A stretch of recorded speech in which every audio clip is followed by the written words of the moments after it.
Assalamualaikum warahmatullahi wabarakatuh. Selamat pagi anak-anak kelas 6. Hari ini hari Rabu tanggal 2 Maret 2022 kita melanjutkan materi kita, yaitu mengenai revolusi bumi. Sebelum kita membahas mengenai revolusi bumi, Pak Guru ingatkan kembali mengenai rotasi bumi, yaitu gerak bumi yang pertama, yaitu gerak bumi berputar pada porosnya yang menyebabkan pergantian siang dan malam, perbedaan waktu, dan lain sebagainya. Dan saat ini kita mempelajari mengenai revolusi bumi. Apa itu revolusi bumi? Yaitu gerakan bumi mengelilingi matahari. Bumi mengelilingi matahari pada orbitnya itu membutuhkan waktu 365/4 hari. Kemudian mungkin anak-anak bertanya, kenapa ada 1/4 hari? Ya karena memang itu waktu tempuh bumi dalam waktu 1 tahun. Aslinya seperti itu. Kemudian 1/4 harinya dikemanakan? 1/4 hari itu nanti dikumpulkan menjadi satu selama 4 tahun, diletakkan pada bulan Februari yang dikenal nanti bulan Februari yang umurnya 29 hari itu dikenal dengan tahun Kabisat.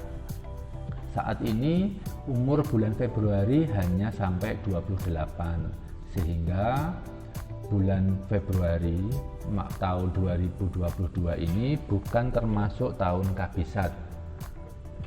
Dikatakan tahun Kabisat apabila umur bulan Februari itu mencapai angka 29 hari. Satu hari itu berasal dari kumpulan 1/4 hari yang dijadikan satu selama 4 tahun. 1/4 hari ditambah 1/4 hari tambah 1/4 hari dan ditambah 1/4 hari, totalnya 1 hari penuh diletakkan di bulan Februari pada tahun Kabisat. Sehingga tahun Kabisat atau umur bulan Februari sebanyak 29 hari terjadi hanya 4 tahun sekali.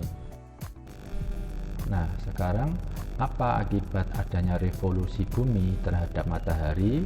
Yang pertama yaitu perbedaan lama waktu siang dan malam di beberapa wilayah. Kemudian yang kedua, perubahan rasi bintang.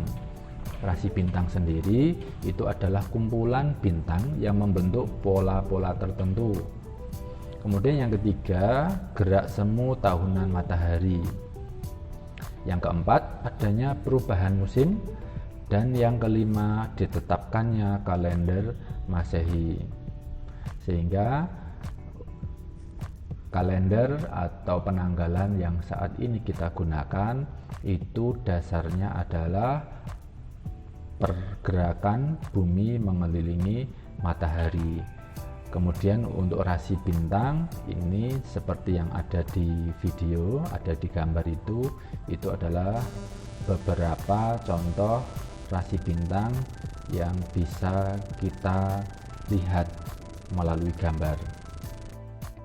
Untuk penjelasan perbedaan lama waktu siang dan malam, Pak Guru ambil contoh adalah pelaksanaan puasa Ramadan. Bahwa dalam pelaksanaan puasa Ramadan itu di setiap negara itu berbeda. Di Indonesia khususnya itu menjalankan ibadah puasa itu sekitar 13 jam kurang lebihnya, dimulai pukul 4 pagi sebelum adzan subuh dan selesai pukul sekitar 17.30 ketika adzan maghrib.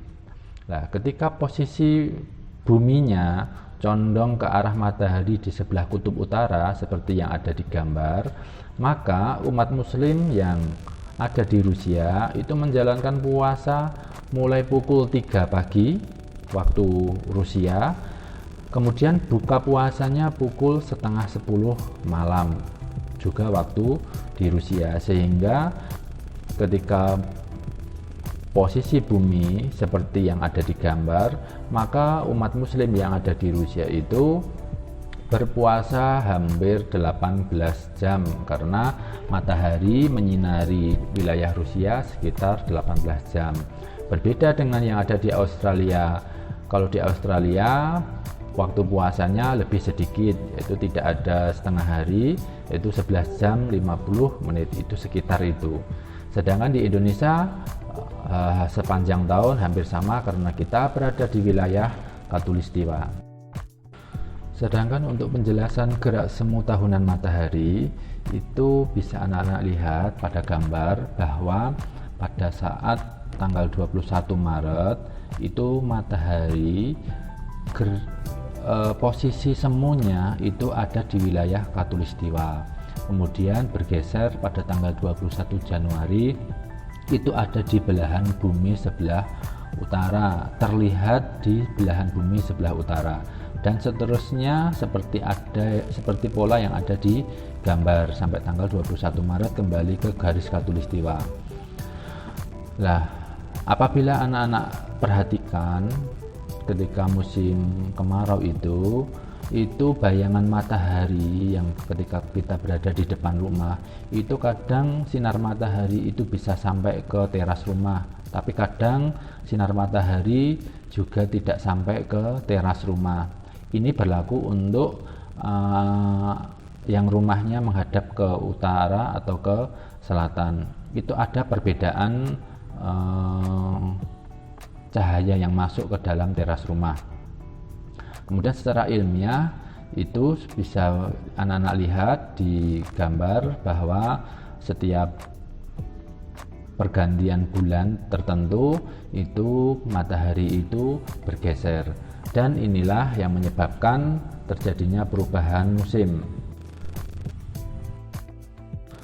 Untuk perubahan musim sendiri ini untuk wilayah Khatulistiwa itu hanya berlaku 2 musim dalam 1 tahun, yaitu musim penghujan dan musim kemarau.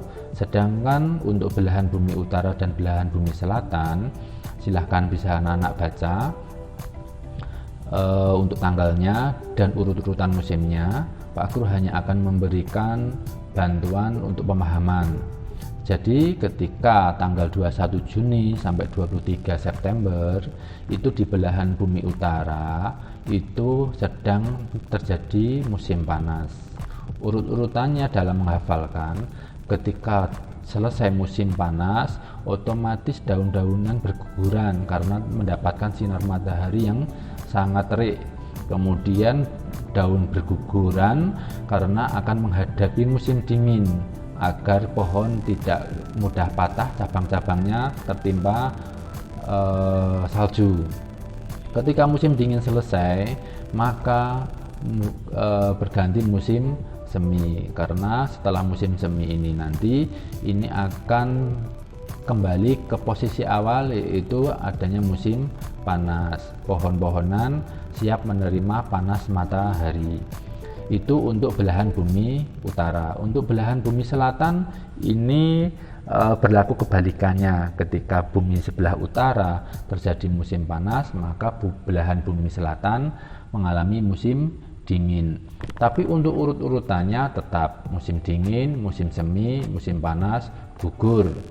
Ketika telah terjadi musim panas, maka daun-daunan berguguran. Karena apa? Karena akan menghadapi musim dingin di mana salju akan turun. Kemudian setelah musim dingin selesai, maka tumbuh-tumbuhan akan muncul tunas-tunas baru, daun bunga-bunga baru yang menandakan itu musim semi, karena sebentar lagi ada musim panas.